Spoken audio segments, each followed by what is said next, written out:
Hello friends, welcome to passion for stocks. देखिए, यहाँ पर मैं जो भी ओपिनियन रखता हूँ वो मेरा अपना पर्सनल ओपिनियन है। आप किसी भी तरह का इन्वेस्टमेंट डिसीजन लेने से पहले अपने फाइनेंशियल एडवाइज़र से एक बार परामर्श कर लीजिएगा। मैं एक सेबी रजिस्टर्ड एनालिस्ट नहीं हूँ। सो मेरा जो भी यहाँ पर है वो मेरा अपना पर्सनल ओपिनियन है। तो चलिए देखते हैं निफ्टी ने क्या मूवमेंट किया है। देखिए, निफ्टी ने आज एक बॉटम बनाने का कोशिश किया था। ठीक है, ऑलमोस्ट फ्लैट ओपनिंग हुआ कि दिन भर, लेकिन ये एक अपर मूवमेंट की तरफ ही बना रहा। देखिए, कल भी मैंने बोला था कि एक अच्छा रेंज बन रहा है, हो सकता है कि ये नीचे आके सपोर्ट लेकर उस ट्रेंड लाइन का एक अपर मूवमेंट करे। ठीक है, ये मैंने कल साफ साफ बोला था, इसलिए मैंने बोला था कि मैं किसी भी तरह का सेल में कल नहीं जाने वाला। ठीक है, तो आज बिल्कुल हम लोग का ट्रेड प्लान फॉलो हुआ है, तो जिसने भी इसको फॉलो किया होगा उसने अच्छा पैसा बनाया होगा। देखिए, मेरे को क्या लगता है, एक बॉटम फॉर्मेशन टाइप यहाँ पे फॉर्म हो रहा है। अगर आप लोग इधर नोटिस करेंगे तो देखिए, यहाँ पे 3 बार टॉप लगाया निफ्टी ने। ठीक है, यहाँ पर बॉटम लोअर लो लगा रहा था। ठीक है, उसके बाद देखिए ये ट्रेंड लाइन ने इधर टच नहीं किया, ये एक्चुअली ऐसे कर्व एक बनना शुरू हो गया। ठीक है, तो अगर इसको ध्यान से देखेंगे तो इस तरह से एक ऑलमोस्ट एक इस तरह का कर्व बन रहा है। ठीक है, तो मोस्ट प्रोबेबली यहाँ से हम लोग ज़्यादा नीचे नहीं आएंगे। अगर कुछ उस तरह का बैड न्यूज़, कुछ ऐसा कुछ नहीं आ जाए जो मार्केट ने अभी तक फैक्टर इन नहीं किया है। अगर वैसा कुछ नहीं आए तो मोस्ट प्रोबेबली हम लोग यहाँ पर बॉटम बना चुके हैं। हाँ, मेरे को जहाँ तक लगता है कि एक डिप जरूर आएगा, एक बहुत शार्प डिप आएगा और बहुत फास्ट डिप आएगा और बहुत फास्ट एक रिकवरी होगा यहाँ पे। ठीक है, मेरे को लगता है 15,900 16,000 के आसपास आके ये वापस बहुत फास्ट रिकवर करेगा। क्यों मुझे ऐसा लग रहा है, क्योंकि रिटेलर्स काफ़ी घुस चुके हैं स्टॉक मार्केट में। ठीक है, तो उनको जो वीक हैंड्स हैं, ठीक है, रिटेलर्स में जो वीक हैंड्स हैं उनको जब तक भगाया नहीं जाएगा मार्केट कहीं जाने वाला है नहीं। तो मार्केट बेसिकली जो शार्प फॉल है वो एक बार ही दिया है। ठीक है, तो इस तरह का जो फॉल है ना, ये पहली बार में पैनिक क्रिएट नहीं करता है, क्योंकि पहली बार में आदमी को समझने में टाइम लग जाता है। तो दूसरी बार जब फॉल होगा तब रिटेलर्स बाहर आएंगे, क्योंकि उन्होंने ये कैंडल देख लिया है।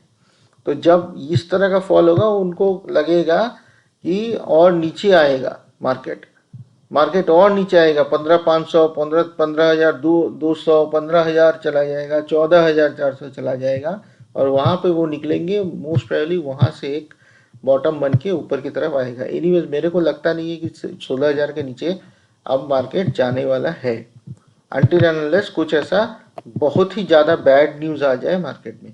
तो चलिए कल का ट्रेड देख लेते हैं। कल का ट्रेड देखने के लिए हम लोग को दो तरीके का चार्ट देखना पड़ेगा। एक 15 मिनट्स का देखना पड़ेगा, दूसरा 5 मिनट्स का देखना पड़ेगा। देखिए, यही ट्रेंड लाइन है जो कल भी मैंने बताया था कि इस तरह से एक सपोर्ट फॉर्मेशन इधर हो रहा है। तो मोस्ट प्रोबेबली इधर एक सपोर्ट लेके मार्केट ऊपर की तरफ जा सकता है और एग्जैक्टली वही हुआ। तो अगला टारगेट हम लोग का सिंपल 768 का बन रहा है और कहीं कोई टारगेट दूसरा मेरे को नहीं दिख रहा है। ठीक है, 768 टूटेगा तो फिर उसके ऊपर का आगे का कहानी चालू होगा। ऐसे भी कल एक्सपायरी है, तो पिछले 2 एक्सपायरी 3 एक्सपायरी से हम लोग कॉन्सोलिडेट ही कर रहे हैं। हो सकता है कल का एक ट्रेंडिंग एक्सपायरी हम लोग को मिले। एक अगर ऐसे देखेंगे तो एक डब्ल्यू फॉर्मेशन इधर हुआ है। ठीक है, अगर टॉप टू टॉप हम लोग मिलाएं तो एक डब्ल्यू फॉर्मेशन यहाँ पे हुआ है और उसका ब्रेकआउट भी हो चुका है। तो मोस्ट प्रोबेबली अगर कल यहाँ से कंटिन्यू होता है फ्लैट खुल के तो सीधा सीधा टारगेट 16,768 का आता है। ठीक है, अब चलिए हम लोग 5 मिनट चार्ट में देख लेते हैं, थोड़ा सा और डिटेल में समझ में आएगा कि क्या है। देखिए, कल जो हम लोगों ने डिस्कस किया था वो यहाँ पे था कल मार्केट। ठीक है, कल मैंने बोला था कि यहाँ नीचे आके अगर यहाँ पे सपोर्ट लेके ऊपर की तरफ शुरू होता है तो एक बार हम लोग पहला टारगेट 565 और दूसरा टारगेट 642 होगा। क्लियर मैंने बताया था। आप एक चीज यहाँ पे नोटिस कीजिए, कहाँ पर टेक्निकल एनालिसिस काम करता है। देखिए कहाँ पे इसने बॉटम लगाया, ये एग्जैक्ट इस लाइन को टच किया है। ठीक है, इसको मैंने बोला था कि पहला 485 का इसको ब्रेक कर देगा बहुत इजीली ब्रेक कर दिया। यहाँ पर इस ट्रेंड लाइन को देखिए कितना देर तक रिस्पेक्ट किया है ये, ऑलमोस्ट ये आधा घंटा इस ट्रेंड लाइन को रिस्पेक्ट किया है। वापस ऊपर की तरफ गया, यहाँ पे 565 पे एक क्लाउड था, ये मैंने बोला था कंजेशन जोन है। ठीक है, यहाँ पे देखिए, यहाँ पे काफी देर तक वेट किया, फिर वापस आके इस ट्रेंड लाइन को टच करने का कोशिश किया, वहां से फिर ऊपर जब गया है तो ये सीधा 642 तक गया है। वैसे मेरे को उम्मीद नहीं था कि ये इतना जाएगा, मेरे को उम्मीद था 600 तक जाके ये, मतलब मैक्सिमम मेरे को यहाँ तक लग रहा था कि ये ट्रैवल कर सकता है। ठीक है, ये इसने यहाँ तक ये 50-60 पॉइंट एक्स्ट्रा ये आज ट्रैवल किया है। ठीक है, तो ये हम लोग का कल का प्लान क्या हम लोग कर सकते हैं। कल का एक सिंपल प्लान होगा, देखिए कल अगर फ्लैट खुलता है, ठीक है, अगर फ्लैट खुलता है और इसके टॉप को निकालता है, मतलब 650 को काटता है, बहुत अच्छा ट्रेड मिलेगा हम लोग को। स्ट्रेट 680, 16700 एक ये साइकोलॉजिकल लेवल होगा, और सीधा 16768 स्ट्रेट, कहीं कुछ झुकाव नहीं है इसमें। ठीक है, 90% प्रोबेबिलिटी है कि ये हो जाना चाहिए। और हम लोग का ये क्या रहेगा, स्टॉप लॉस क्या रहेगा, 642। ठीक है, जो आज का लो है, या 640 ले सकते हैं एज अ ब्रेकआउट लेवल। ठीक है, अगर मान लीजिए ये फ्लैट खुल के, ठीक है, और नीचे की तरफ आता है, तो देखिए ये कंजेशन जोन है। ठीक है, यहाँ पे कितना देर तक मार्केट वेट किया है, यहाँ पर ट्रेड मत कीजिए, कल एक्सपायरी भी है। ठीक है, नीचे अगर आता है तो अगर 10:30 तक ये 565 को ब्रेक करता है, तब आप एक यहाँ पे अच्छा ट्रेड ले सकते हैं, बट 10:30 तक ब्रेक हो जाना चाहिए।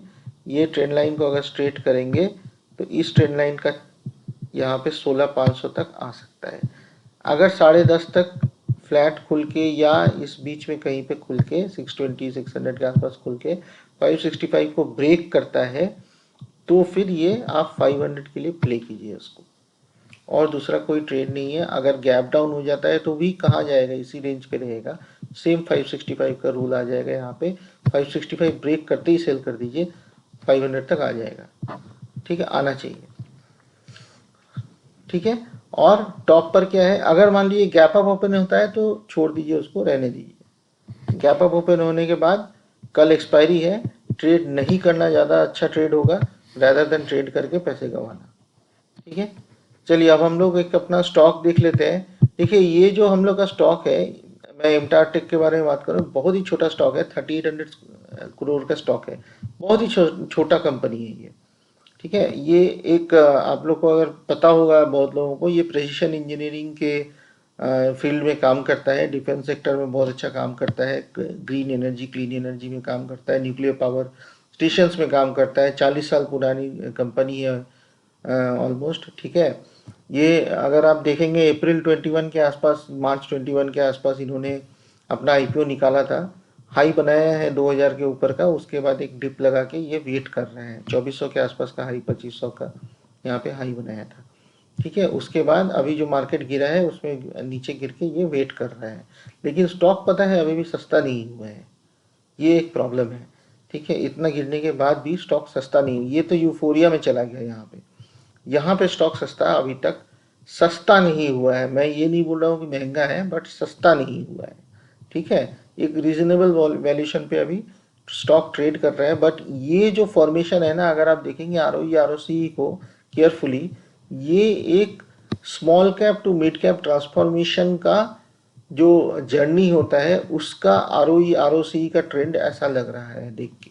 ठीक है, देखेंगे अगर, देखिए नेगेटिव नेगेटिव, फिर पॉजिटिव, फिर काफ़ी बड़ा, फिर हल्का सा डिप, फिर हल्का सा 2021 में डिप, फिर थोड़ा बढ़ा, तो ये एक small cap to mid cap का फॉर्मेशन है। कंपनी अच्छी है, मैनेजमेंट अच्छा है, मैनेजमेंट पुराना है, अच्छा मैनेजमेंट है, 40-50 साल पुरानी कंपनी है, ऐसे कहीं कोई खराबी नहीं है कंपनी के अंदर। ठीक है, अगर हम लोग देखें उसका, अगर पीयर कंपैरिजन करेंगे हम लोग, तो देखिए ये 62 पे अवेलेबल है, पी 62 का पी पे अवेलेबल है अभी। वहीं पे क्यूमिंस इंडिया इससे सस्ता है, और एआईए इंजीनियरिंग इससे सस्ता है। ठीक है, इसलिए मैं बोल रहा था अभी फेयर वैल्यू है, ऐसा नहीं है कि मतलब ये हाईली ओवर वैल्यूड है। और डीप वैल्यू भी नहीं है। एक चीज जो वरिसम है उसका देखिएगा, देखिए यहाँ पे प्रोमोटर्स ने कुछ शेयर बेचा भी है, कुछ शेयर गिरवी भी रखा है। बहुत कम परसेंटेज है, 1% के आसपास का गिरवी रखा हुआ है, लेकिन गिरवी तो है, मॉर्टगेज तो रखा है अपना शेयर, ठीक है। और कुछ शेयर 2-3% के आसपास इन्होंने हल्का भी किया है। तो एनीवेज ये एक स्मॉल कैप कंपनी है, तो मे भी इनको पैसे की ज़रूरत थी, ठीक है, अपना बिजनेस एक्सपैंड करने के लिए। अभी अगर आप देख रहे हैं तो डिफेंस सेक्टर में काफ़ी अपना गवर्नमेंट भी एक्टिव हो रहा है, खुद के इंडिजिनस डिफेंस सेक्टर डेवलपमेंट में। तो मोस्ट प्रोबेबली उसके लिए भी इनको पैसे की ज़रूरत थी, तो इन्होंने अपना शेयर बेचा है और प्लेज किया है, ठीक है। लेकिन अगर एक चीज़ अच्छा है यहाँ पे, म्यूचुअल फंड ने अपनी हिस्सेदारी बढ़ाई है। म्यूचुअल फंड और एफआईआई अगर कहीं हिस्सेदारी बढ़ा रहे हैं तो ये एक अच्छा न्यूज़ होता है उस स्टॉक के लिए, क्योंकि म्यूचुअल फंड बेसिकली बहुत सावधानी से अपना स्टेक लगाते हैं। लेकिन अगर म्यूचुअल फंड अपना स्टेक कहीं बढ़ा रहे हैं तो ज़रूर उन्होंने ड्यू डिलीजेंस किया होगा और पक्का पूरे छानबीन करने के बाद ही अपना स्टेक बढ़ाया होगा। तो मोस्ट प्रोबेबली ये एक अच्छा एक साइन होता है हर एक क्षेत्र में, ठीक है। तो यहाँ पर भी मोस्ट प्रोबेबली एक अच्छा साइन ये है। वहीं पे एफआईआई चारों तरफ बिकवाली कर रहे हैं, तो उन्होंने अंधाधुन यहाँ पे बिकवाली भी किया है। पब्लिक का होल्डिंग अगर देखेंगे तो कम हुआ है over a long period of time, जो एक अच्छा साइन है। और पब्लिक का होल्डिंग ज़्यादा नहीं है, 15% के आसपास का है, वो भी एक अच्छा साइन है। ये जो बाकी 7-8% आप देख रहे हैं वो बड़े रिटेलर्स का है। तो ओवरऑल बुरा नहीं है, बहुत अच्छा नहीं है इसका, अगर आप स्ट्रक्चर देखेंगे तो, ठीक है। वैल्यूएशन सस्ता नहीं है। अगर इसका रेवेन्यू देखें, रेवेन्यू इंक्रीजिंग है, ये एक अच्छा, देखिए कितना अच्छा इसका फाइनेंशियल स्टैटिस्टिक्स है। देखिए रेवेन्यू इंक्रीमेंटल है, एबिटा इंक्रीमेंटल है, पीबीआईटी इंक्रीमेंटल है, नेट इनकम बढ़ रहा है, ईपीएस बढ़ रहा है, ये एक अच्छा साइन है। और ईपीएस स्टेडीली बढ़ रहा है, ठीक है। तो ये एक अच्छा साइन होता है किसी भी कंपनी के लिए। Small cap to mid cap का ट्रांसफॉर्मेशन के लिए इस तरह का रहता है, बट ये एक स्लो ग्रोथ रहने वाला है मेरे को लग रहा है यहाँ तक इस कंपनी में, ठीक है। ये इसका वीकली चार्ट मैंने लगा के रखा है, देखिए एकदम अपने इसे यहाँ पे जो एक सपोर्ट है 1204 का, वहाँ पे आके वेट कर रहे हैं, ठीक है। तो बेसिकली अगर मार्जिन ऑफ एरर भी होता है 0.5%, तो मान के चलिए अपने सपोर्ट पे ही ब्रेक वेट कर रहे हैं। तो यहाँ पर जो है ना, यहाँ पर आप इस कंपनी में ऑलमोस्ट 50% स्टेक आप ले सकते हैं, क्योंकि आधा हो चुका है स्टॉक, ठीक है। यहाँ पे अपने पैसे का 50-60% तक डिप्लॉय कर सकते हैं। और वेट कीजिए, अगर कहीं एक डिप मिलता है 1016 की तरफ, तो वहाँ पे बाकी 30-40% लगा दीजिएगा, या फिर 1443 के ऊपर बाकी पैसा लगाइएगा, ठीक है। तो यही दो लेवल्स है करंटली, 50% यहाँ लगाना है या 60% लगाना है। बाकी 1016 पे आता है तो वहाँ बाकी पैसा डिप्लॉय कर देना है। फिर जैसे ये ऊपर की तरफ चढ़ता है तो मेरे को लगता है यहाँ से एक बाउंस मिल सकता है इसको, वैसे करंट प्राइस से।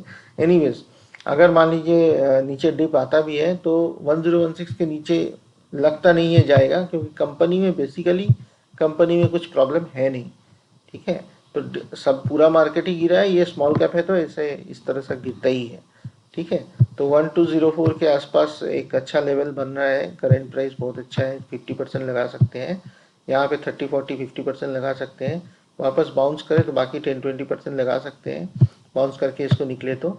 और अगर मान लीजिए यहीं से घूम रहा है, यहाँ पे आपने 50% लगा दिया, यहाँ से घूम रहा है 1443 क्रॉस करेगा, तो यहाँ पर बाकी पैसा आप लगा दीजिए, ठीक है। ये एक अच्छी कंपनी है, लॉन्ग टर्म के लिए अच्छा है, 3 से 5 साल का सोच के लगाइएगा कम से कम। एक स्मॉल कैप कंपनी है तो गले तक मत बढ़ लीजिएगा, 5% अपने पोर्टफोलियो का, उससे ज़्यादा नहीं लगाना है स्मॉल कैप में, ठीक है। So that's all for now friends, thanks for watching this video. मेरे ख्याल से आपको वीडियो अगर अच्छा लगा हो तो एक लाइक कर दीजिएगा, शेयर कर दीजिएगा, सब्सक्राइब कर दीजिएगा। Thank you.